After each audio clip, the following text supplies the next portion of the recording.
that is spoken about only in whispers. A dark area that spawns the beginnings of urban legends. A place where anything can happen and usually does. During the light of day, it hides just outside of view. But when the sun goes down, spirits, creatures of the night, roam free, and things do go bump in the night.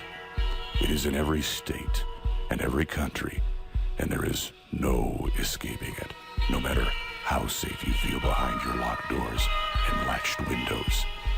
So we invite you to turn down the lights and turn up your radio while we join Dave Schrader and Tim Dennis, your hosts, on a journey into the darkness on the edge of town. Good evening and welcome to the show. You're tuned in to the best in paranormal talk radio. Darkness Radio is on the air. I'm your host, Dave Schrader, along with me, Tim Dennis. Good evening, Tim. Good evening. Supernatural news tomorrow night of the strange and bizarre from all around the world. Mally Fox will have the night off, but you and I will be here representing the news. Representing. I think we're also going to be joined by Jeff Belanger. Yeah. And Aaron Sagers. So Nice. we've got a lot going on tomorrow night still. Even though Mally won't be here, we should still have some cool stuff to report on. Very cool. Monday night, I'm off, but you're going to be back with Joe Who. Yes. So you, Mally, Joe Who, you're going to be in doing readings and talk. And Hopefully this time we won't predict the end of the world or some weird event that will go on for months and months. yeah, and then everybody's all freaked out about what's coming up. Yeah, we'll try to avoid that. Although it is great PR, and it's a great way to get yourself invited back on a show. Yeah, it is. By the way, before I head off for the night, just let me say, sometime in the next 3 to 4 months, something cataclysmic will happen to change the shape of the earth. Have a good night, everybody. Good night. Yeah. Yeah. It's a great way to make people say, wait, what? Can we go back to that? Yeah. So, Yeah. we'll do that. Yeah. Fun stuff, huh? Yeah. Got a lot of cool stuff going on over the next couple of weeks, and I believe we're going to be joined again by Dr. Helen Morrison for next True Crime Tuesday. I believe she's coming back to continue sharing her work with serial killers. Actually started to look a little bit into her book. Very intriguing. It is. Yeah. Yeah, and we'll finally get the answer to why she is in possession of John Wayne Gacy's brain. That's what we're working on for next week.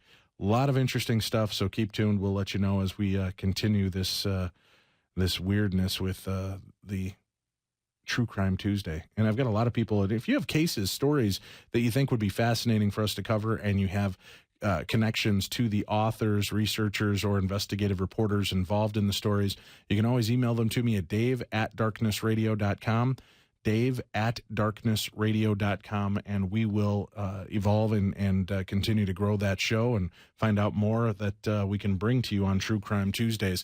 Let's get started in tonight's show. Got something pretty interesting. Been a while since we've gone into some kind of angle like this, but joining us this evening, Jason Martell is a researcher and lecturer specializing in ancient Sumerian culture, ancient astronauts, Sumer's advanced technology, and how it relates to Planet X. He's backed by leading scientists from the mainstream scientific community, and Martell has been a guest on numerous television shows and radio programs, has given lectures throughout the world. He's also researched NASA data of possible artificial structures on Mars, as well as the theory of ancient astronauts. He reached out to let me know that he's launching a brand new service called Ancient School, and he'd like to talk to us a little bit about that and some of his latest research on ancient aliens tonight. So welcome to the Darkness on the Edge of Town, Jason Martell. Jason, good evening and welcome, sir. Thank you so much for having me on your show, Dave. Well, it's a pleasure. I appreciate getting to bring a new guest in and introduce him to our audience and learn a little bit about you along with them. Looking over your website, man, it seems you cover a myriad of topics and certainly a wide array of interests on this. You've people can find you at xfacts.com. That's the letter X, FACTS.com, and you'll find more information about the lectures, Planet X, Mars, artifacts, archives, and more right on his website, and keep up with what you're currently working on. Let's talk a little bit about this ancient school that you're going to be doing and working with. What can you explain to our listeners about that? Well, thanks, Dave. I've been around the paranormal block, let's just say, and in listening to the intro of topics that you discussed, excuse me, I can see that, yes, this might be a little bit more out of the complete darkness of realms of ghosts and spirits and such, but there is obviously a tie into that when we talk about the overall umbrella of paranormal, if Right. you will. So if it'd be okay, I'd rather talk about ancient school at the end, because that would kind of put the cart before the horse. I'd like to at least explain to your audience that who I am and how I kind of got into my research, so that maybe at the end they might be more intrigued to join us at ancient school to learn some of these topics. No, we could certainly take that circle around as well. Let's get to know a little bit about you then. This type of topic, looking into ancient aliens, looking into possible artifacts on other planets, and proof that life has existed beyond our little blue, sphere here. Yes. What got you involved in that? Thanks, Dave. Well, yeah, basically, I'm 39 now, and when I was 21 in college, someone had just kind of mentioned to me that there was a face in pyramids on the surface of Mars. And so, not having any knowledge of, aliens or UFOs or any of that kind of stuff, I was very skeptical to this, and for whatever reason started to look into it further on my own.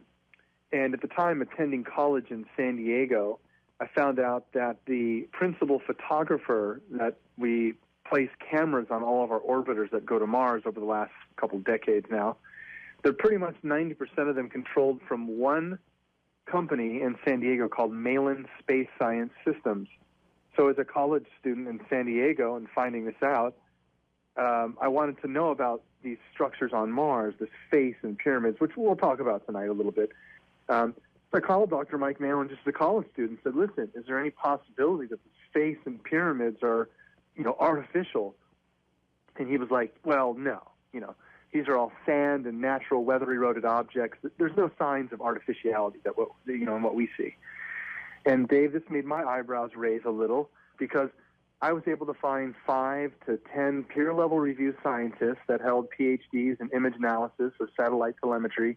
They didn't perhaps work at NASA or JPL, but again, had the credentials and put forth the data that really piqued my interest. And I'll kind of get back into the topic of Mars, but I don't want to give you the Twitter version right now. So I just got very interested in these structures on Mars and realized that, well, wait a minute, I'm looking at things on another planet. There are megalithic structures here all over our planet, whether it be pyramids or Stonehenge or Nazca, lots of ancient megalithic sites that we really don't quite understand why or who built them. And so that's kind of what really kick-started my interest into trying to figure out, well, where is it that we really come from? Who is the oldest culture that we have record of on Earth? And that's kind of led me into today's things like the Ancient Alien show on the History Channel, which is obviously getting quite a bit of popularity. Well, I found fascinating, too. I mean, I've heard about the structures and the face on Mars. And, of course, growing up in the 70s and 80s, there was every tabloid rag out there, pointing out the face on Mars on the covers of their magazines, but then also alluding to the fact that Elvis was from Mars, and it was obviously a structure built to him, and it was found only after his death that they noticed it. And, people start taking everything with a grain of salt and laughing at the possibilities, and then saying these are nothing but shadows and plays of light across the surface of Mars. And, at certain angles, you'll see these faces when it appear to be pyramids, when it's nothing more than sand dunes and natural, stone formations on the ground. Then we were introduced to a gentleman by the name of Wayne Herschel. And I'm not sure if you're familiar with his book, The Hidden Records. And we met him back in 2006 and talking to us about Mars. And one of the points that he was so emphatic about was showing us an overlay he had done with transparencies, showing us the structures here around our planet, Aztec, Mayan, and Egyptian ruins, that he was able to overlay one transparency over another and show that these setups were almost identical and in the exact same spacing. And then he told Tim and I, he goes, and I'm going to really blow your mind now. And he brings up the picture of Mars and overlays this transparency across it. And there it is, lined up exactly with the pyramid structures, the Sphinx, and more right there on the face of Mars, seeming to point out a look to be almost like the Pleiades system, showing us that this is where it's from. Are you familiar with that theory of this as well. I think looking at maybe from a slightly different.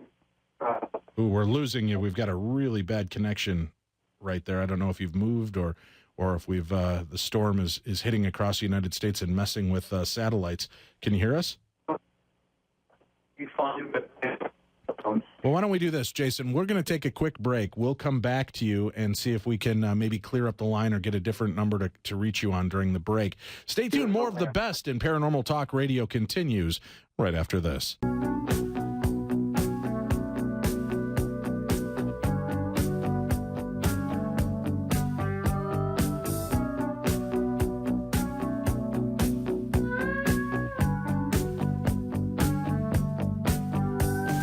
Good evening. Welcome back to the show. This is Darkness Radio, your home for the best in paranormal talk radio 5 nights a week. Monsters, myths, legends, ghosts, aliens, UFOs, Bigfoot, and monsters. That's what you can hear right here every weeknight from 9 p.m. till midnight. Join us tomorrow night. Supernatural news of the strange and bizarre. We've got some cool stuff we'll be giving away tonight as well. Tim, we've still got some of those I, Frankenstein movie passes to give away, don't we? We still have a few, yeah. Let's do this. Let's go ahead and we're going to give away, I'm going to give away 4 passes to I, Frankenstein for a run of engagement passes to be seen here in Minnesota only. You can't have won in the last 30 days.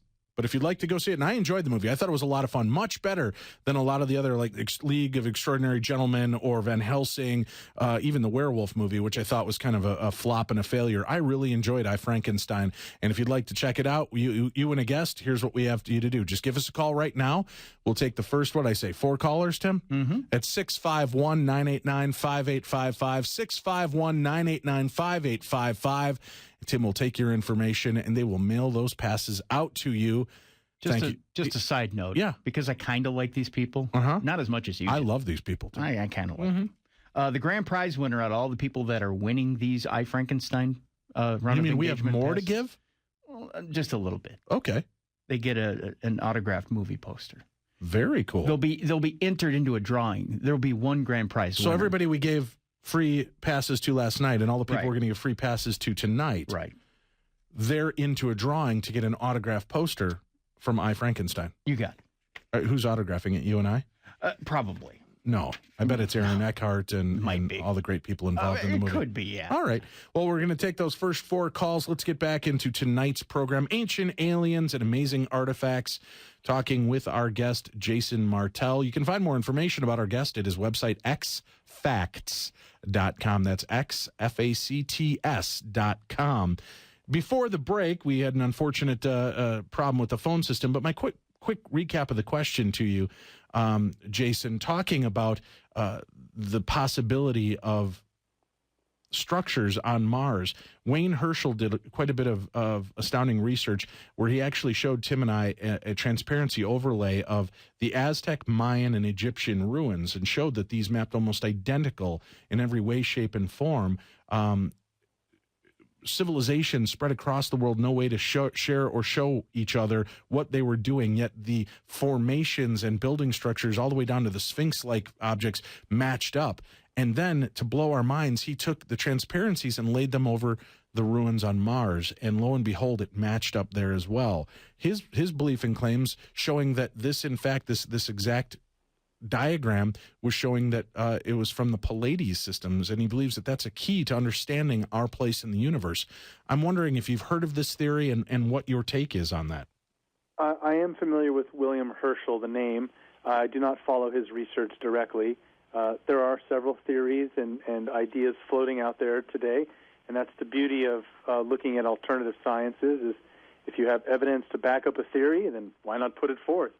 I'm sure that there are some similarities in what you've discussed there and what I would corroborate in my own similar line of thinking. But, basically the structures on Mars have really never been given fair attention by the academic community. And this became very clear to me, as I stated before the break, that, when I contacted the principal photographer that's in charge of taking the pictures that we've been getting for the last 20 years from the surface of Mars, as well as from the telemetry of the probes that are orbiting the planet too, There's no cover-up. They're not hiding any artificial structures, but clearly they're not doing any real science or due diligence to question things like the face and pyramids. And well, I thought they did address that, though, Jason. I thought they said that it was nothing more than a pareidolia. Unfortunately, they didn't, Dave, because as an example, I can give you a research of a gentleman named Dr. Mark Carlotto, who is an imaging specialist. You can Google his name, Dr. Mark Carlotto. And essentially, he developed mathematical algorithms that they used on satellite telemetry to identify, tanks and troops covered by, a tarp or some shrubbery. And they were able to do a fractal analysis based on these algorithms to say, oh, look, these are actually tanks and troops being hidden by brush that the satellite, that the algorithms were able to identify from this satellite telemetry. When they ran the same algorithms all over the Cydonia region of Mars, the face and pyramids come out to be over a 98% probability of artificiality. And things like the face being viewed from one angle and it then disappears, it doesn't look like a face. Again, Dr. Mark Carlotto did a very thorough study of showing how the face from any angle still looks like a face. And really, there's been several different images of the face where the lighting conditions are different and it still looks like a face. So those were some of the things that really interested me initially, Dave, in that, yes, the face and pyramids do have similarities to structures like the Sphinx and pyramids here on Earth. I know people are going to jump on me, and I've already had some people hitting me up with private messages on our Facebook, Twitter, and in our chat room here that want to know what your thoughts are about the news that seemed to have broken about a week or two ago about a possible structure or craft that appeared to be on the moon. And certainly we've heard rumors, and there's a large rumor that took place during one of the first moon shots. There's a 11 or 13-minute window of audio that's missing from the original recordings of the astronauts describing and explaining what appear to be structures on the moon.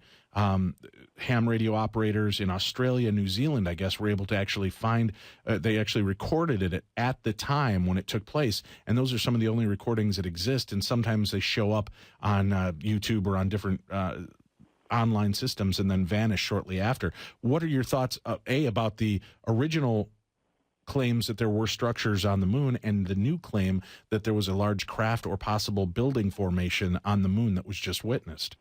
Yeah, I did see that. It looked like kind of like a triangle, like a dark triangle in a shiny area. Right. I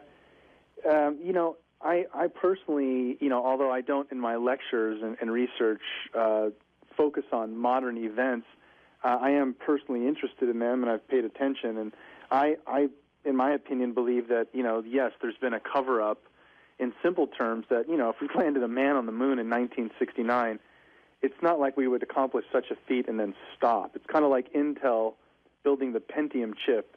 Pentium, do-do-do-do. I remember when I had my first Pentium and it was 75 megahertz. If they just stopped at the Pentium, like, we've done it, it's the Pentium. No. There's no way we just landed on the moon and stopped. So most of the astronauts who have returned from the surface have quoted, saying they saw things, and some of them were very intricate, in that, why are you sending us here on tricycles when the military is here in Ferraris? Interesting. Now, again, you hear these claims, but where are they in, what's the word I'm looking for? Credible sources, not just, there's a leaked paper. Mitchell, right? There's Neil Armstrong, Buzz Aldrin. Most of these gentlemen have come forth and clearly saying that they, one, believe in extraterrestrial life, and two, have witnessed things while in space. Right, but then they seem to also backtrack on themselves, and then in another PR coup, they'll be like, well, there were things I don't know what they were. And I can't say that they were alien in nature. I mean, they do seem to kind of lead it to believe that there's something there, and then they backtrack on it. NASA, from its inception in the late 50s, was advised when it was first being created by some big think tank called the Brookings Institute. And basically they advised NASA that, listen, if you ever find evidence of extraterrestrial life or even a bacteria that is exposed to the astronauts in space, and you bring that back, they'd have to be quarantined.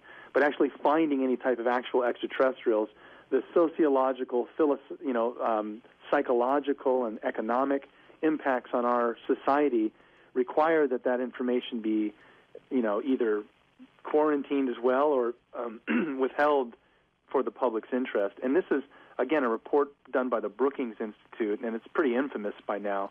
But pretty much NASA's, I think, held a mandate that, there's a public space agency, and then there's also the Department of Defense and other classified organizations that I'm sure are doing space activities that we're just not aware of.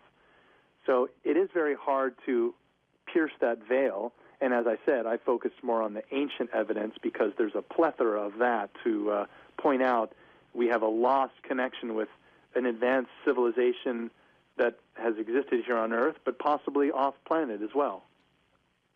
We're pressed up against a commercial, but I need to follow up on that, Jason, with a quick question to you. You talk about the fact that they said, why are you sending us here on tricycles when the government, the military's already here in Ferraris? It was a very short span of time in America history between the first flight at Kitty Hawk and landing on the moon. When you consider the technology and leaps and bounds that it took to get from one to the other, how can we believe that in that same time period, not only were those leaps and bounds made, but there was also enough to put us on the moon prior to us, the rest of the world realizing it and having structures and military base on the moon? Well, that's why the ancient astronaut theory is a great conversation, because there is a great deal of information to suggest, based on archaeological evidence looked at through a new lens, that a lot of the mythological tales are actually recording fact based on the only way they could do it at the time. And so now all these depictions of beings coming down from the heavens from cultures all around the world are looked at through a new lens to say, well, maybe they were reporting things that actually did take place. So do you believe that it's not our government that currently has military installations up there, or Earth government any way, shape, or form, but if anything, it may be past civilizations that had it up there or otherworldly civilizations? Which way are you coming at that angle? Well, I would definitely lean more towards the alien aspect, and it seems that we are now trying to gently work our way into that galactic community, and it's kind of a bumpy road based on the way we're blowing up the planet and can't accept the other civilizations and such. We're being slowly nudged in the right direction, it seems, to join this community, if such a thing exists, like a Star Wars and Star Trek and advanced races. Let's take a break. Jason Martell is our guest for the evening. If you'd like more information on him, his work, and his research, check out xfacts.com. You can also find links to him and his work right on our Darkness Radio page under guests. Again, just go to darknessradio.com, click on guests link, and you will find his information, along with the guests from all of our shows from about the last 2 months now that we've had the update on the website. So go check that out. Stay tuned. More Darkness Radio continues Right after this.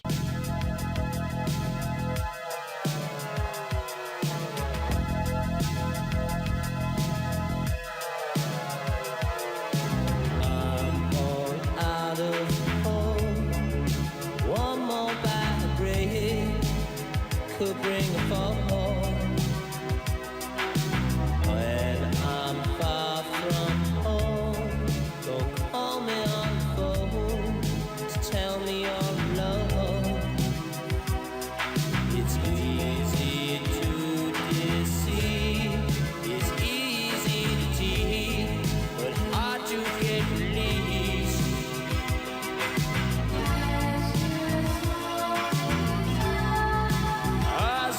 Good evening. Welcome back to the show. Darkness Radio is on the air. I'm your host, Dave Schrader. This evening, we're talking ancient aliens, planets, artifacts, and other strange possibilities that may point to our civilization or history coming from off planet, or at least the technology that we may take for granted coming from somewhere else. Our guest this evening for the first 2 hours is Jason Martell. You can find more information at his website, xfacts.com. Jason, again, going back into the work and research that you've done and looking at these possible structures, the ideas behind the fact that there are these other things going on other planets, what would be, in your opinion, and from the people you've spoken to through the years you've done the research, what would be the harm in national security of admitting, yeah, there's other structures on planets? I mean, we're not morons. We understand there's probably something else going on out there, especially in the year 2014. Yeah. You'd think that they would start to be a little bit more forthcoming. Other world governments, Canada, Mexico, they are being, even Europe, are being a lot more forthcoming with things that are transpiring under their watch. But the cover-up is an interesting thing, and I answer it two ways. One is, this is advanced technology. If we're talking about advanced civilizations and possibilities that there's structures on the planets within our own solar system that merit signs of artificiality, that's obviously signs of high technology, and we obviously don't want that to end up in the wrong hands. So there's the whole line of that angle of from a security standpoint of not misusing technology, advanced technology. The other side of it, Dave, though, is that there's just this very slow political backup within our space agencies. As an example, there's some engineer that's been working at NASA for 16 years to build an arm that's going to be on one of the probes on the surface of Mars, like Curiosity or Pathfinder, and it's just going to be some little arm with a scientific package of instruments that can maybe be stuck into the dirt or slapped up next to a rock. It can at best look for signs of life, like amino acids, or can take a high-resolution photo. There's no, ability to, scoop up a bug or an animal, right? Our detection tools to find extraterrestrial life, at best right now, we're only equipped to look for signs. So when us at the far end of the spectrum are looking at the face and pyramids and saying, look, it's very clear that there's signs of life, and there's even other signs of life with green vegetation and signs of methane that are, again, still several steps ahead of them with their current tool set that we have available. So that I don't always say that there's a cover-up, right? There's kind of a political backup in the tools we're using. Well, I know that there's been a lot made of this mysterious rock that appeared in front of the rover on Mars. It went into a hibernation period for a number of weeks or possibly months. And yes, the last photographs they looked at it, they open it up, and there's this rock now in front of the rover. The belief, I know they try to pawn it off as, it's probably a rock that was wedged in the tread and popped loose. Again, which doesn't seem to hold any water, because what would have popped it loose and thrown it 3 feet in front of the rover for it to be there? But with that said, there are these sliding rocks of racetrack playa that happen right here on Earth, where these rocks seem to move across the desert, and nobody understands exactly, in my understanding, how they're doing this, how they're moving across these lake beds.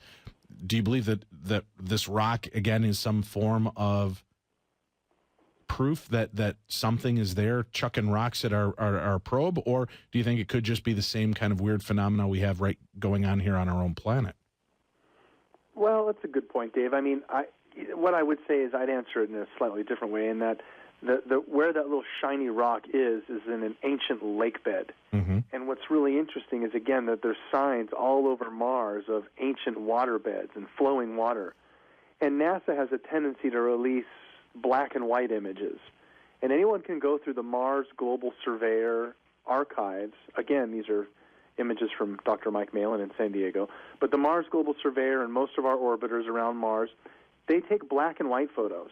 Now, the European agency, ESA, has a camera orbiting Mars now, too, and they take color photographs.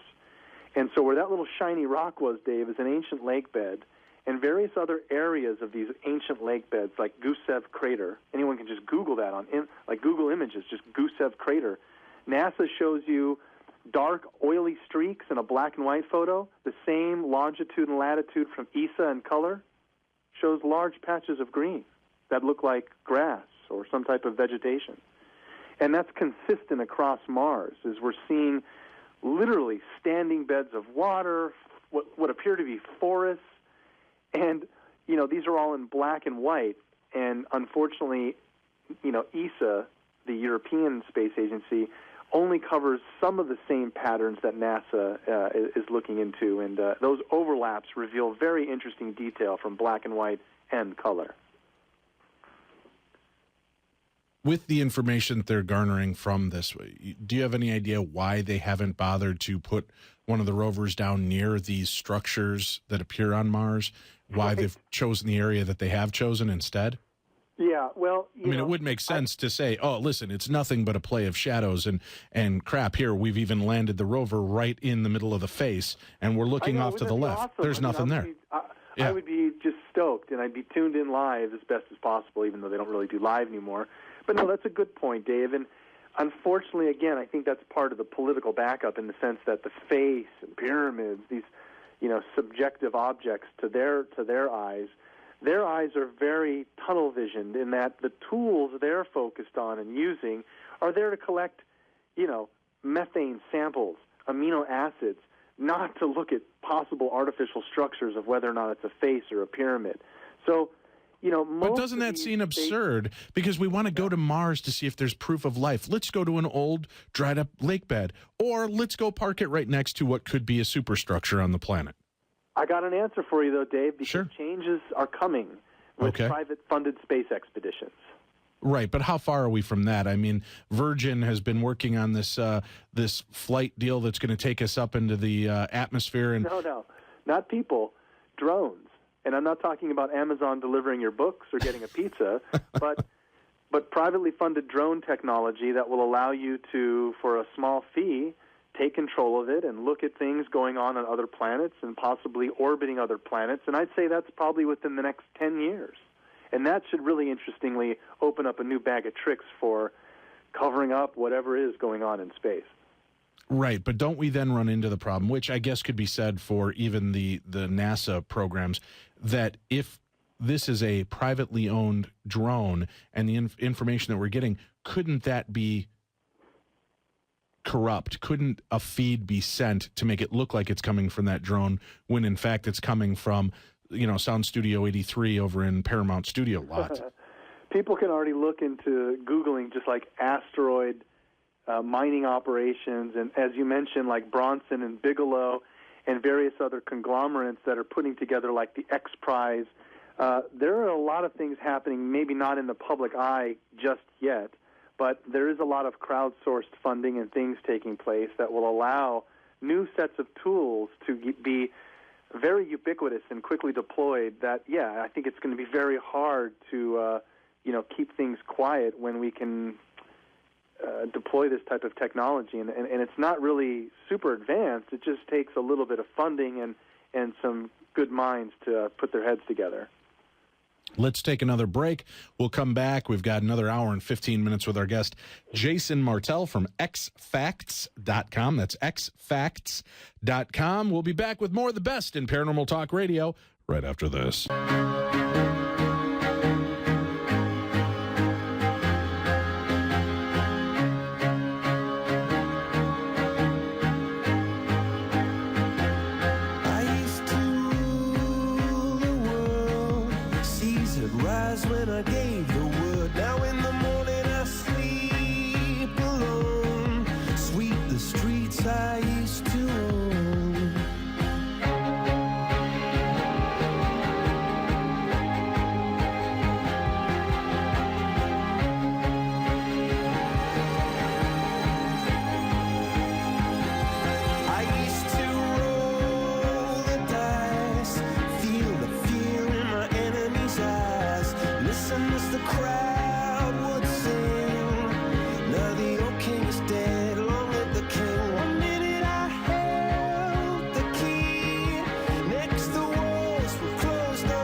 Welcome back to the show. This is Darkness Radio. Tomorrow night, join us for supernatural news of the strange and bizarre. We've got something cool coming up on February 21st. We're going to be doing a special screening with the CW of a show called The 100. And we'll be doing that on Friday, February 21st at a haunted theater here in St. Paul, Tim. We'll also be showing a forgotten horror movie classic. So you'll be able to hang in with us for both. We'll have some fun. We might even have one of our psychic friends out to do a little warm-up gallery session between the shows. So if you'd like to be a part of that, then what you need to do is email me at dave@darknessradio.com, dave@darknessradio.com. I will take your information, and we will email you the invitation closer to the date. So once you've emailed me, you don't have to continue to email me to get on the list. We will put you in the list, and as soon as we are ready to reveal that, we will shoot you out the invitation. The invitation will be good for you and one or two guests to join us. We're going to have a great time. There'll be some fun swag and just cool stuff going on, plus a chance to see a forgotten horror movie, Tim. There you go. You love forgotten horror movies. I do, especially if they've been forgotten for a while. Yeah, exactly. Well, we've got a doozy, one of my favorites. So we'll be showing that on Friday, February 22nd. If you want to be a part of that screening here in Minnesota, just email me at dave@darknessradio.com. Back to the show. Tonight, Jason Martell, our guest from the website xfacts.com. We're talking about alien civilizations on other planets. Do you believe, from your understanding and again, all that you've researched, that we very well could be misplaced or displaced aliens ourselves, or are we our own civilization? We've just been prodded from time to time for help from other places. Well, it's, I've got kind of an advanced answer that I wouldn't just be able to give you in one sentence, Dave, but the direction of where I'd like to head is exactly down the line you're asking, is simply this, is, all these ancient structures on Mars and things like that really, again, led me to start to look at where we come from here on Earth. And, I was raised as a Christian, and so a lot of the things of stories in the Bible, like Adam and Eve and the Great Flood and Noah's Ark and 7 days of creation, these were things that, to me, I was, as a young person, fascinated by. And as I learned more about these ancient civilizations on Earth and where is the oldest civilization that we currently have record of, this is really where I've been spending most of my time and focus. And interestingly enough, Dave, it turns out that, the oldest records of civilization that we have on Earth, from a complete civilization, if you will, comes from southern Iraq about 6,000 years ago. It was once called Mesopotamia and Babylon, but originally it was called Sumer. And what's really interesting about this cradle of civilization is the fact that they have a type of written language that they recorded in stone. And so a lot of these stone tablets that are now 6,000 years old parallel many of the biblical tales that we have recorded in Hebrew in the Old Testament, as well as in English in the New King James Version. So, as a Christian, I became fascinated by this culture that pretty much had what appeared to be the original stone versions of many of the biblical tales. And then, Dave, the kicker of this information really is they seem to have been recording a time when the Bible says there were once giants upon the earth. These Sumerians in this culture that existed 6,000 years ago in Iraq seem to be emulating and talking about these stories because they said and claimed they lived amongst their living gods. It is interesting how many different religions across the world and different cultures do have very similar versions of stories from the Bible that seem to fit exactly what they've been told, that has nothing to do with the Christianity side of things. Yep. And talking about this, here now there's even text that might predate, the biblical references that talks about this. Do you believe, again, that those texts may have come from elsewhere, or do they take place in a prior civilization here on our own planet? Well, they're definitely from here on Earth. And so basically, I looked very heavily into the Sumerian culture, why they went about their daily tasks, what they did. And essentially, why this is such an interesting culture or civilization is their form of writing was called cuneiform script. Now, we think we're cool with our 26-letter alphabet. The first civilization right out of the Stone Age, these Sumerians, invented a writing system called cuneiform script that has 400 characters.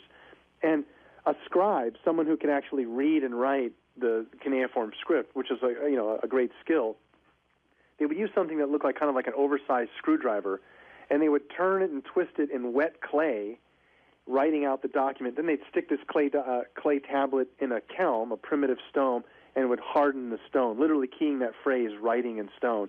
Along with these tablets of cuneiform script, they also had accompanying pictograms. We still don't even know how they did this, but they would reverse carve images onto these circular stones so that when you press them over wet clay, it would leave the positive imprint. And so again, many of the biblical tales that we have, for instance, one of the ones that really caught my attention was the story of how they created the first Adam. Now, not Adam as a name like, hi, Adam. In Hebrew, the word Adamu means worker. And so they created what they called the first Adam. And there's literally a whole tale that explains how this god, her name was Ninharsad, she created one version where the arm didn't function, the leg didn't work, until finally they had the perfect working model. And you can see her holding up what appears to be like a little child. And she says, my hands have made it. And in the backdrop, there appears to be like a shelf with vases or tubes. Maybe this is a very primitive form of in vitro fertilization. Who knows? But again, we have many of these biblical tales echoed in these Sumerian stone versions that are thousands of years before the English version and are telling the exact same story. And so it really does shed a lot of new light into some of the biblical veracity of what some people call mythology, were possibly actually real events that took place, and primitive man could only explain them with the tools and understandings that they had available at the time. We've got to take a break here. We'll come back after the top of the hour news. We'll continue our journey, learning a little bit more about these strange cultures and different beliefs. One of the things that's always fascinated me, I'd love to know a little bit more, if you don't mind dipping into it with us when we come back, is talking about Planet X. Just to give a little insight to some of our listeners that may not be familiar with this concept. And then we want to talk about your ancient school that you're putting together as well. And I know you've got a special available for our listeners. We'll discuss that all in the next hour. If you're interested and you'd like more information about our guest, you can check out his website at xfacts.com. When you want to go for an answer that's not just by the book of what every other history and government agency wants us to believe, but you want to start looking at the real facts that have been collected and put together, it's guys like Jason Martell that have put these places all in one and make it a lot easier to research and understand and follow up yourself. So check out xfacts.com. Later on tonight's show, the science of lucid dreaming. We'll be talking with Bill Murphy regarding a new experiment that he's working on and new technology that may allow us to control our dreams. We'll find out more about that on the best in paranormal talk radio. This is Darkness Radio.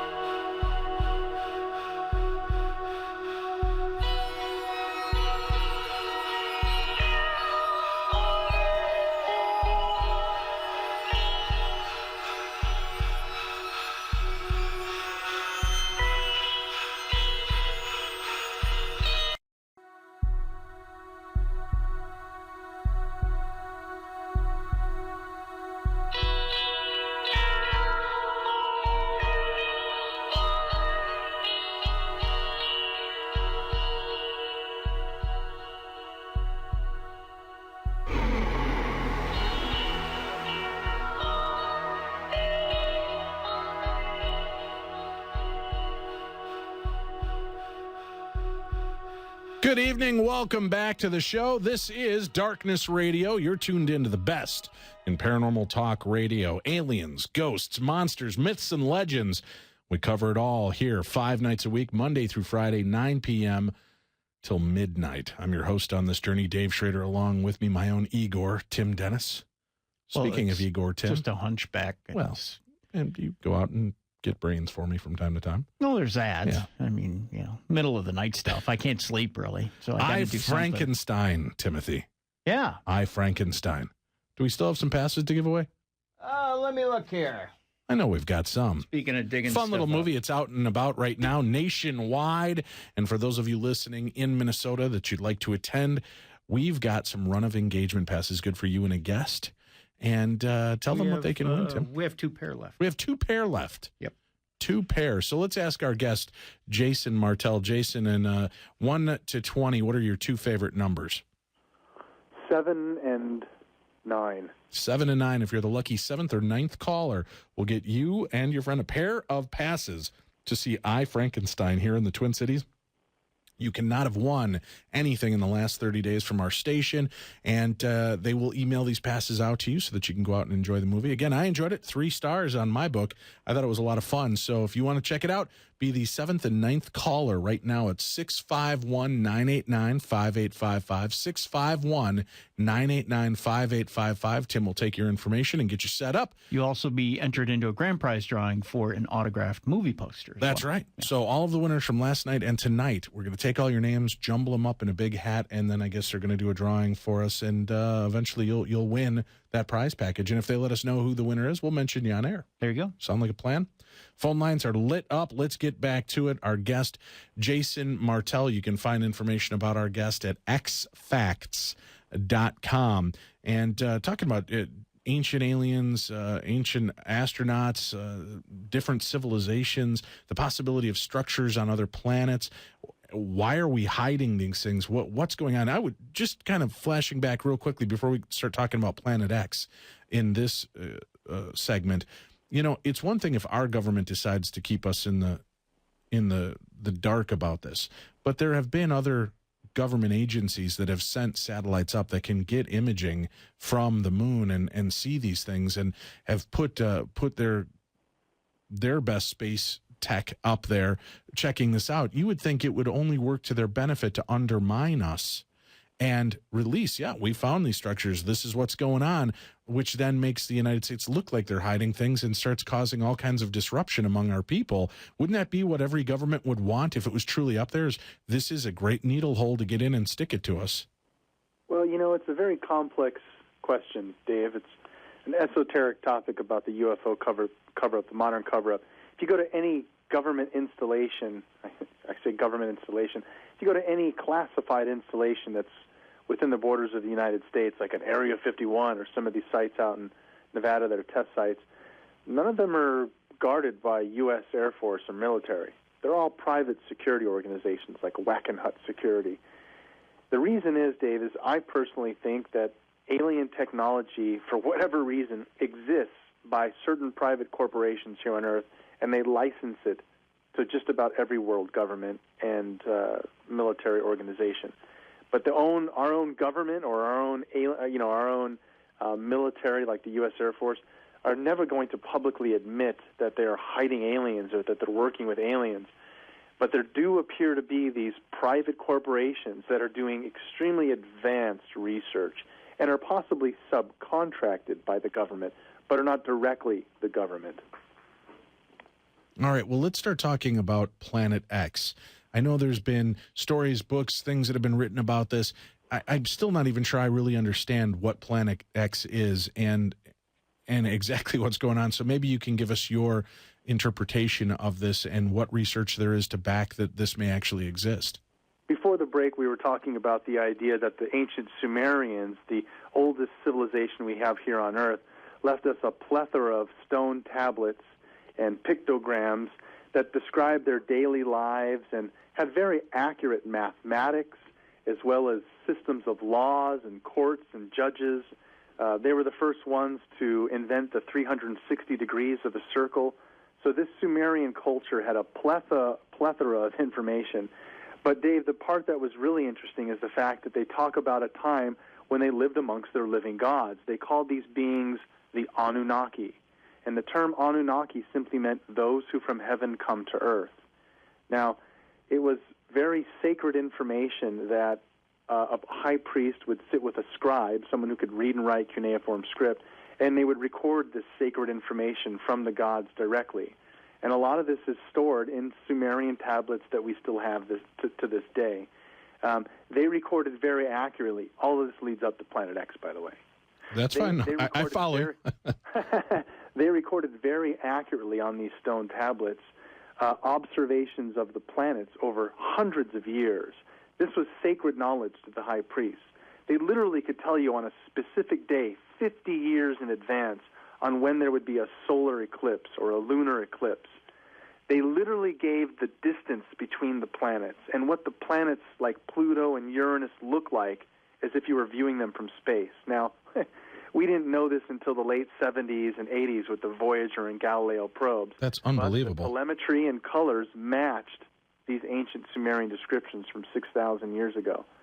So one would have to ask the question that if everything else that we can confirm academically about their math system, their system of writing, their agriculture and laws and courts and judges and things that we still use today, even time and the metric system came out of Sumer. However, there's a little line drawn in the sand when they talk about this other area of information, which they extensively recorded, was the interaction with these beings called the Anunnaki. And, as I just mentioned, very accurately observing the heavens, they noted another planet within our solar system. Not 9 planets like we know of. They called it a system of 12 planets because they counted the 9 we know of, plus our sun and our moon, 10, 11, and then an additional planet called Nibiru, the 12th planet, which they claimed is where these beings, the Anunnaki, literally came from. And now, is that what they refer to as Planet X? Is this 12th planet, the Nibiru? Nibiru. Oh, Nibiru, sorry about that. The term Nibiru, this ancient Sumerian term for this planet of where the gods, the Anunnaki, come from, Nibiru simply means planet of the crossing and is symbolized by a glowing cross in the sky. Now remember, this is 4,000 years before Jesus on the cross that this civilization is depicting their gods coming from a glowing cross in the sky. The confusion, Dave, is that as I've just told you, I didn't make that up, there is extensive evidence to back the idea that this isn't mythology, that everything the Sumerians talk about with the Anunnaki and Nibiru could possibly be true. Where this crosses over into modern science is that we, too, using our own modern technology, have been looking for a large planet beyond Pluto. Ever since the 80s, the Naval Observatory was looking at the planets all seem to be being pulled. There's some type of gravitational force being exuded on the planets that show they're all being pulled in a certain direction. But they can't figure out why or what it is that's pulling them, as if there should be some large body that's not there. And so they started to theorize that there's some large planet that was once a part of our solar system, and they can't find it, or they're trying to identify it. So they call it Planet X. X meaning numerical 10, the planet beyond Pluto, 9, 10, and also unknown. And so where a lot of overlap has now come into consideration over the last couple of decades is that it appears that this ancient Nibiru, a planet 4 to 8 times the size of Earth, seems to match a lot of the scientific anomalies that would explain a large body that passes through our inner solar system and possibly took moons of Saturn and dislodged them to be now Uranus and Pluto and Neptune, or why at least Uranus is tilted on its side. We have a lot of weird things in our solar system that new orbital mechanics can explain by introducing another large planet that's passing through the inner part of our solar system. Yeah, there's some interesting overlap. Our guest, Jason Martell, and if you want more information on Planet X, on his research, go check out xfacts.com.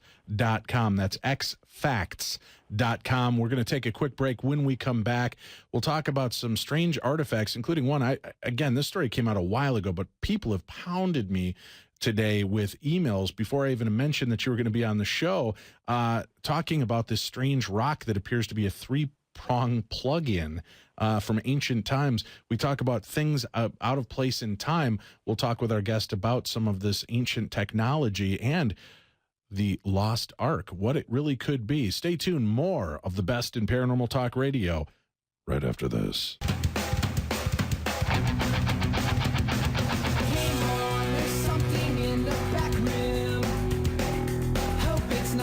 Creatures from above. You used to read me stories as if my dreams were boring. We all know conspiracies are dumb.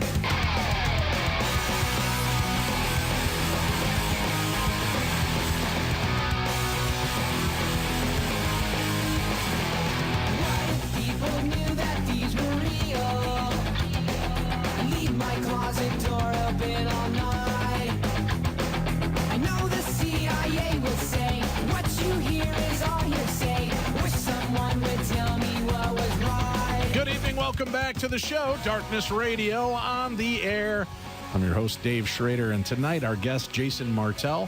He'll be here with us until the top of the hour, and then we'll be talking about DreamNet, the science of lucid dreaming, with Bill Murphy, our old Tech Talk technician, coming back to spend some time with us talking about a new invention that he's been working on, and will enlighten us to the possibilities of detecting lucid dreams.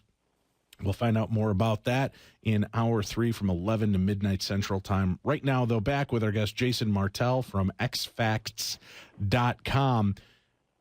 Some of the weird artifacts that have shown up on our planet that seem to really, I mean, you've been talking about these tablets. You've been talking about, you know, the history of Sumer. Is that what you call it?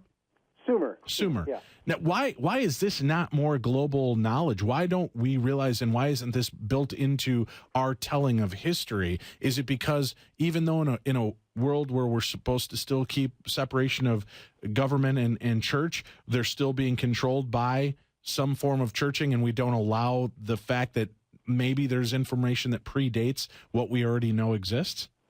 Actually, Dave, it's embedded right before us. One just looks for the evidence. As an example, we're talking about the Sumerian culture 6,000 years ago, saying that their gods come from this other planet, which is the 12th planet. Well, let's think about that for a second. You know, they invented the whole time and calendar system and writing and a lot of these things that we still use today. That number 12, well, it's, you know, the 12 tribes of Israel, the 12 disciples of Jesus, the 12 Greek Olympians, 12 hours in a day, 12 inches in a foot, 12 months in a year, the 12 zodiacal breakdown of the heavens. It's not by coincidence that they embedded this information and that we still use all of it to this day. So, you know, I think if one is aware of looking at all of the mythological tales that come out of every culture around the world, one overlapping theme seems to be that most cultures record at a time when beings from the heavens or from the skies, let's just leave it at that, came down and visited them and gave them advanced knowledge and possibly the even, you know, genetic influences of why we have a missing link in the Darwinian evolution. So it's a pretty heavy topic, Dave, and I find it very interesting that the ancient astronaut theory has gotten a lot more light through shows like Ancient Aliens, which is, you know, airing on the History Channel now in its 6th season. Right, and that is an amazing series. It's given a lot of great information, but again, it's downplayed as entertainment so much, and these quote-unquote reality shows, and even the docu-reality shows like this, are not always giving the credence and respect that they need. And unfortunately, you've got hyper-intelligent men like Stanton Friedman and Giorgio Tsoukalos, but they have the mad scientist look, which looks great for TV, and that's why they want to put them there, but it makes it hard. And that's what I hear from a lot of people. It's really hard to accept that this knowledge and this information is real when you've got guys that look this zany. It seems like it's just pandering to the masses. Instead of delivering real science, we're getting the crazy looking, scientists. You know, it's funny, in all fairness, I love Giorgio and sure. Friedman. I have mad respect for him over the years. Certainly. I've known Giorgio as like a brother to me. And what's really funny is that, again, as I stated, I'm 39, and when I was 21, I first met Eric von Daniken, and Giorgio was the kind of the right arm of von Daniken, this young guy, full of energy, and kind of ran and did everything that Eric von Daniken needed in his touring and such. And Giorgio, when I was 21, he was wearing a three-piece suit. His hair was slicked back, and he looked very professional. And I was like, damn, who is this guy working with Eric von Daniken? And at the time, I'm a surfer, kind of long hair, and I'm a surfer, Right. Well, now our roles have changed. Giorgio is the relaxed-looking guy with crazy hair, and I'm in the three-piece suit. So you just never know. And no, I don't judge a book by its character, but I understand what you're saying. Oh, and neither do I. Understand. Like I said, I think both of them are brilliant, and they have such great energy. But from our own listeners, I hear the fact that they're like, yeah, but it's just so, it makes it appear as though TV is just grabbing loony people with loony fringe tactics to say this. And, why aren't we getting the button-down scientists that are coming forward to talk about this? The button-down scientists that we're getting are guys like Dr. Michael Shermer from Skeptic Magazine, who say it's a bunch of hooey. There's nothing like UFOs. There's no proof that there was any ancient civilizations. There was no proof that any of this ever existed. And they get a lot more credibility, unfortunately, because of people that do prejudge. Well, if they rode the fine line, and people out there like your audience can make the judgment and can look at the skeptics and can also look at people like Dr. Carmen Bolter or Walter Cruttenden or Dr. Robert Schoch and look at the evidence of all these new ancient cultures that are bringing us into a new light of understanding about the ancient civilizations. And to be honest with you, Dave, I'm on the show Ancient Aliens, but I don't actually subscribe to the idea personally that all these ancient monuments were built by aliens. I don't at all. No. My take on it is that we're actually in a much larger cycle of time that we kind of go through an advanced state here on Earth and then forget everything. People have heard of the Golden Age or the Dark Ages, or that we're in a zodiacal breakdown of the heavens. Currently, we're right now in the age of Pisces.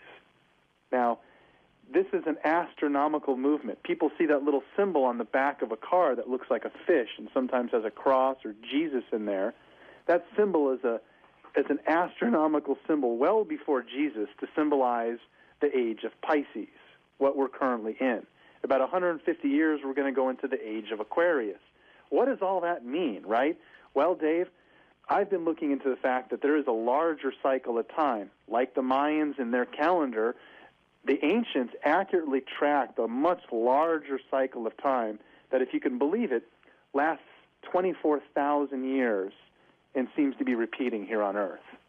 So I personally believe that all the megalithic monuments we have all over the Earth, and again, we can take this into another conversation, maybe not all in tonight, but all the megalithic sites around the world seem to be geodetically coded to not only other structures on the Earth, like William Herschel was pointing out, and maybe even off Earth. Yeah, Wayne Herschel, actually, yeah. Wayne Herschel, yep. Excuse me, Wayne Herschel. But it's very possible that all these ancient structures align to star constellations as a marker to pinpoint where that civilization was in this larger cycle of time. Right now, we call it precession of the equinox, as to why we go through this small change of perspective of the heavens that puts a new constellation into focus every 2,000 years. And there's 12 constellations, and we pretty much travel through each one every 2,000 years, dating a new epoch of time here on Earth. So it's a very big calendar that we're talking about, and our short lifespan of 100 years is really nothing in this 24,000-year cycle. But all the ancient cultures went to great lengths to mark where they were in this great cycle because they knew that it affected us. And I'm going to wrap it up with my long blab here with just two other points to enforce this, what I'm trying to say. I call it the lost cycle of time. Plato called it the great year. But there's three cycles, and this larger cycle that lasts 24,000 years is a hard one to understand. The first two are not. The first cycle is simply that we're spinning on our axis. The Earth is spinning on its axis, and that spin, that astronomical movement, causes us to have day and night. We lose consciousness, we go to sleep, all because of an astronomical movement. We're spinning on our axis. Movement two, we're going around the sun. That's an astronomical movement that causes plants and things to, seasons to change, animals migrate. There's a lot of physical change on Earth simply by us going around the sun. All the ancients said that there was a third cycle, but this cycle lasts 24,000 years, and it causes us, what appears to be causing, us to go into the Golden Age, and we do unbelievable things and can possibly build monuments and talk to higher beings. And then we go into the Dark Ages, kind of like Game of Thrones, and we kind of just forget everything and slowly relearn it. So that's why, Dave, we see a lot of this ancient technology of Baghdad batteries and ancient Egyptian electricity and building of monuments, where we're just now starting to relearn and figure out how they could have possibly have been doing this. Well, let's take a break there, a natural break, and come back and talk about the Baghdad batteries, the Ark, and some of these other ancient technologies, which actually seem to be very relevant to our times now, and maybe the original stabs at some of the current technology that we have. I know they've even talked about computer systems that they found, what they believe might have been early computer systems. We'll talk more with our guest, Jason Martell, right after this.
Good evening, welcome back. This is Darkness Radio. Tomorrow night, supernatural news from all around the world. Strange supernatural news stories. And boy, do we have a load of them this week. A lot of bizarre stuff coming through. Oh, yeah. Yeah. You know how the flavor of the day was people committing murders, claiming it was exorcism? Yep. Got a new one. Really? This guy, though, claimed that he killed the two women because they were witches, Tim. Oh, jeez. Witches. So I thought we covering left that story. back in Salem. No, apparently not. Well, no, over in Papua New Guinea, they're killing people on a regular basis for sorcery and witchcraft. Yeah, that's true. That's tomorrow night. Monday night, we're back with Tim will be in studio with Mally Fox and the very talented Joe, who will be taking your calls and blazing his thoughts and ideas upon you and maybe sharing some wisdom for what we can expect. Try to get some info on 2014. I'd really be intrigued to hear what he's got going on. I think I will. It's who was the other guy we used to work with too that was really kind of fascinating? That we talked about the serial killer, and he used his software program to try Dr. Louis Turi.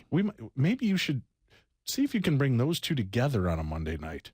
I may do that. And see what we can have done. That would be fascinating to me to find out what they think is plotted for 2014. I get emails from Dr. Louis Turi, and he's got some pretty fascinating stuff. That's all he I does. Can say, yeah. Well, check that out. Tuesday, we'll be back with True Crime Tuesday, and we've got other great guests coming up over the next couple of weeks. Tonight, Jason Martell, fascinating, loving the guest, and getting great response on you, Jason. Listeners are pounding me with thumbs up and emails and comments all over that they absolutely love the information and the wisdom and everything that you're sharing with them and enlightening so many people to a lot of topics that they weren't even aware was going on in history that has been, they feel, held back from them. So Sure. I appreciate you coming on. We'd love to have you back more in the future, maybe to answer some of these other things. Now, let's talk a little bit in this next segment before we talk about the ancient school that you're working.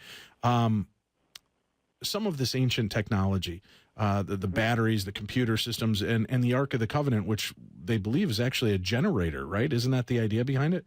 We recently did an episode on ancient aliens investigating new knowledge that really puts into light some controversial topics that Moses, essentially, that led the Israelites out of Egypt from bondage. Well, there's another twist to this information that possibly shows Moses was actually an ancient pharaoh called Akhenaten, and he took the followers of his belief system out of Egypt, and with him took the Ark of the Covenant, which all over Egypt we see wall reliefs of this large box with two poles on each side carrying sacred information, a depiction of what appears to be an ark all throughout Egypt. And even the Ten Commandments themselves appear in the Dead Sea Scrolls and various other lost Book of the Dead, some of these ancient Egyptian texts like the Lost Book of the Dead. And so, yeah, it's another interesting coincidence that the dimensions of the Ark of the Covenant fit exactly the chamber inside the king's chamber, where there's this large empty box inside the Great Pyramid, Well, it appears to be that the Ark of the Covenant is possibly an exact fit for that box because it was some type of large energy capacitor. Just like we see in Raiders of the Lost Ark, the Ark was a source of communication to God, but also of great power. So this would bring into a whole new light of evidence as to why the Pharaoh would come after the supposed Moses character, or Akhenaten, not only to get his people, but possibly this ancient technology. Now, when you say that this box appears that it would fit right in there, they give dimensions in the Bible, measurements of this. Has there been measurement? Correct. Do they actually give the measurement in a fact that you can go in there and measure this empty spot, and does it? Identical. Identical. Yes. Interesting. The physical dimensions fit the physical dimensions of the king's chamber, where there's this large empty sarcophagus where, no, there is no king buried there. There's no hieroglyphs on any of the walls to proclaim him. It's possibly a large energy device, like the author Chris Dunn wrote, Giza power plant. There's many theories to suggest that the Great Pyramid was possibly powered by this lost Ark of the Covenant. So, very interesting topics, and as you mentioned, there are lots of pieces of ancient technology. Another favorite of mine is that ancient computer you gave reference to before the break. This is a device called the Antikythera mechanism, and this was found in 1901 by some sponge divers off the coast of Antikythera. It's a small island by Greece. And under radar, it appears to be over 2,000 years old. It has over 35, possibly up to 70 inner cogs and wheels, all intricately connected. It's more complicated than a modern-day Swiss watch, but it's 2,000 years old.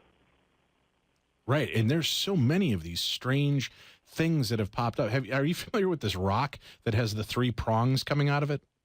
I am. It's a very interesting thing that's 10,000 plus years old, and it appears to be like a typical European large 3-pronged plug, but it's embedded in a piece of rock that again, carbon dating these things show that it's just an unbelievable piece to be stuck in a rock of that time frame.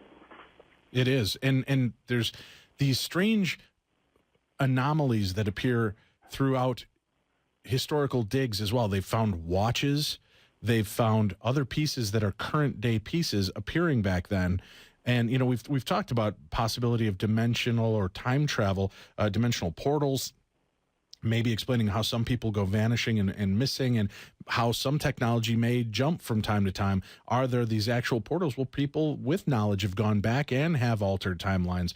It's just so intriguing to look at all of the possibilities that lay before us. And, instead of just, and I don't mean this disrespectfully to the school systems, to the education system, or even to our government, but to just continually sit in the dark and be spoon-fed information that other people want us to learn and they deem important. I always think it's important to have people like Jason Martell out there that are piecing together other parts of the puzzle and making it accessible. Because talking to you tonight, we've had guests on, Tim, in the last 427 years we've been on the air. Yeah, about that, yeah. There are times, Jason, we've had guests on who've talked about topics that you've covered tonight, that when they hung up, I looked at Tim and I said, do you understand one word of what they just said? I know. And he says, no, not at all, which I think is what scares a lot of people off. You've got a really great dynamic of being able to make this understandable to the layman. And I appreciate that. Thank you. That is a very nice compliment. But it's also just my comfortability with the topic. I've been discussing these things for so long. I really understand everyone's perspective. And again, I was raised as a very devout Christian, and a lot of the things that I had to struggle with personally to come to terms with this, it really doesn't make me shy away from my beliefs in early Christianity. It just reinforces the idea that there's much larger plays at work here.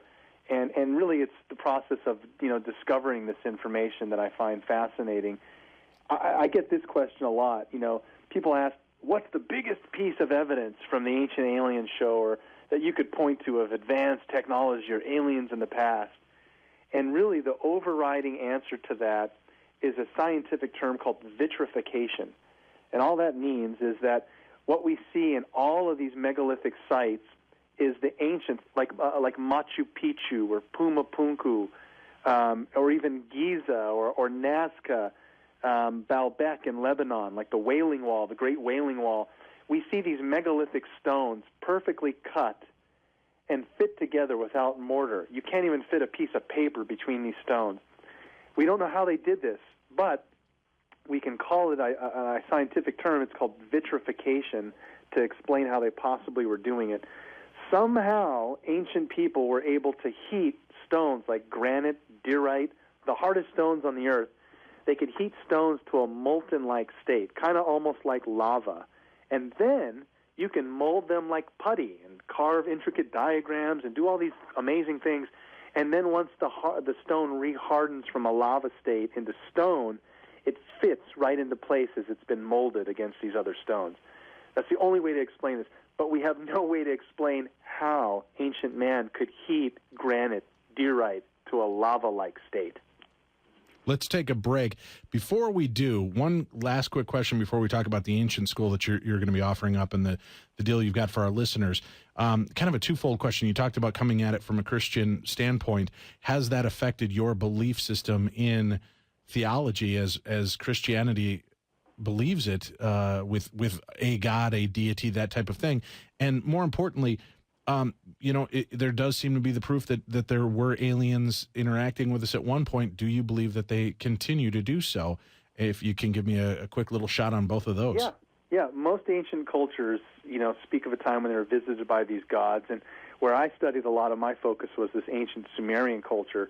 And these beings, the Anunnaki, even bequeathed to some of these high priests their knowledge of a belief system. And they used a term I kind of like, which is they do believe in a one force of all living life, a creator force. And they called it the father of all creation. And I kind of like that. And simply the other answer about our ancient gods, this is a little more complex, Dave. It seems that, again, the ancients lived at a time when they connected with beings higher than themselves, beings that allowed them to know their place in the universe. I, for instance, have pets that I love, a couple of birds, an iguana, and a turtle. And my pets must look at me like I'm almost godlike. I provide for them. I give them, unending love. But I'm always playing with these devices and tablets, and they see me talking to them, and they don't understand. We somehow have lost what all the ancients speak of, a time when we connected with beings higher than us that helped us understand our purpose. So, yes, I don't look at it as mythology. I look at it as they went to great lengths to record that this stuff really happened, and I'd love for it to happen again within our lifetime. Do I think it will? I don't. I have no idea. In my personal opinion, Dave, there is a cover-up, and let's just call it the bad aliens, if you will, are kind of in cahoots with the world governments. But maybe these ancient good aliens will somehow come back and regain control or something. It's a very complex topic that I don't really, try and solve because there's all this ancient evidence that leads us up to where we possibly could be going. We'll come back, take a break here, and discuss Ancient School through Jason Martell and his website. You can go find more information about him and his work and his school at xfacts.com. Again, that's up on our Darkness Radio website under guests. You'll find information about him and about our next guest, Bill Murphy and DreamNet, the science of lucid dreaming, coming up next on the best in paranormal talk radio. This is Darkness Radio.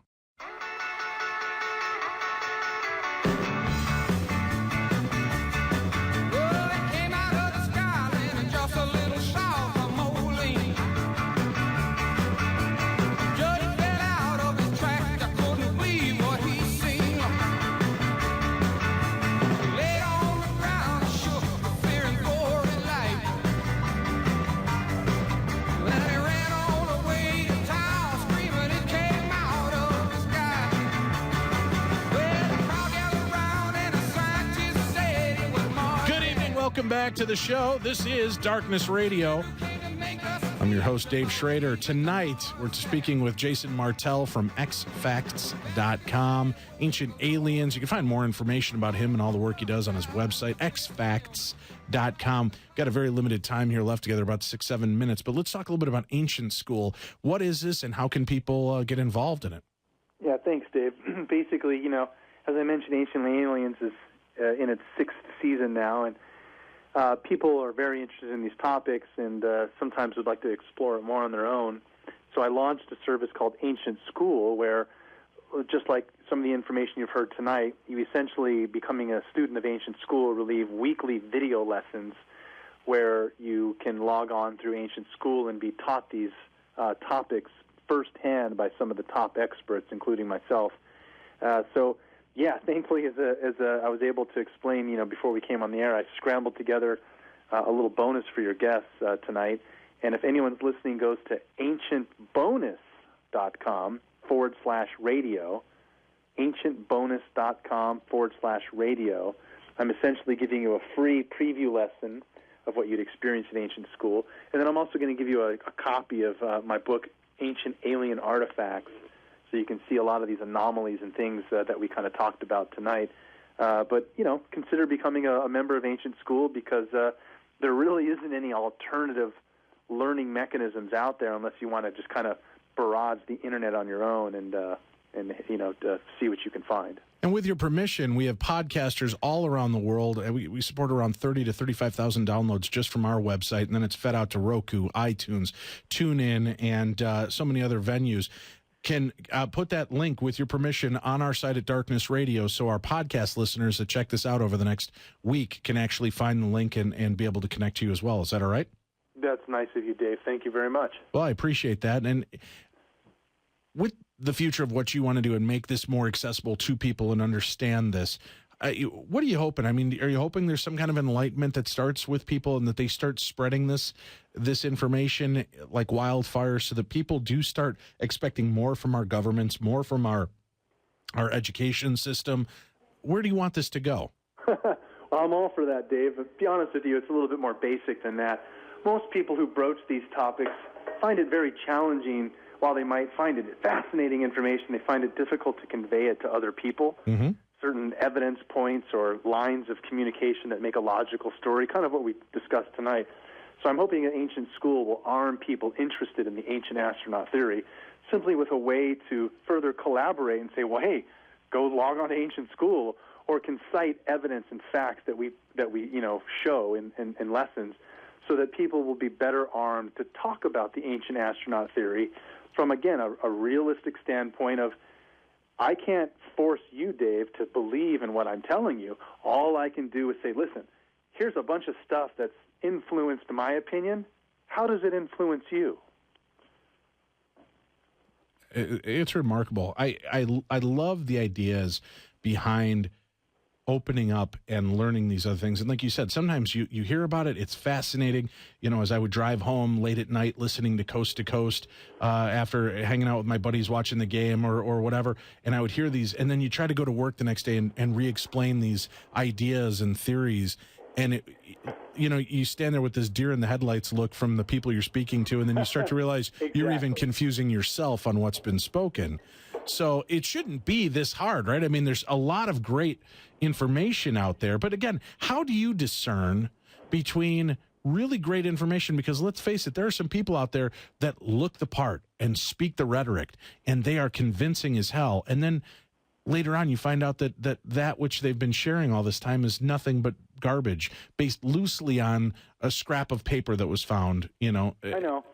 How do you start to discern that? Part of the sifting through the data is that, yes, there is a lot of BS that comes with the true needle in the haystack.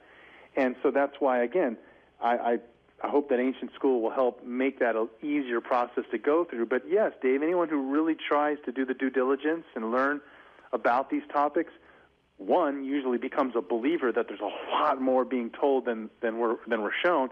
But two, yeah, there's a lot of paths of some 15-year-old putting up a blog and his opinions, or some grandma that says, oh, I love my family and I'm going to give my 2 cents. You have to wade through the real data to find the answers. And so thankfully, a lot of these ancient sites offer us just that. They're not going anywhere, and they clearly have a lot to tell us. We got about a minute and a half left together here. With the research out there, if people are feeling overwhelmed and not quite sure how to get past the dogma of religion that they've been brought up in, no matter what faith system it was, how do you suggest people start to break that paradigm and open up to accept these other possibilities?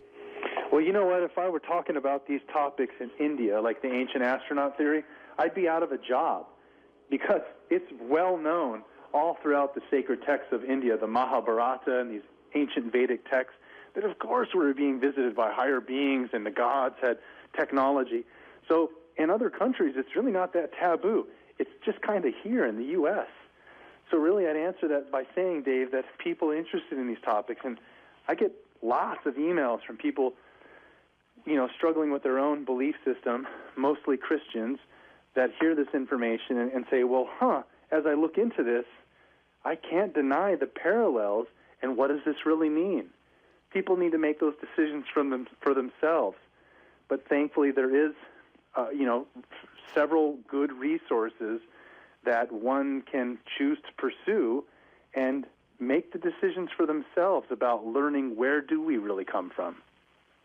Well, I can't tell you how much I appreciate you spending time with us tonight, Jason.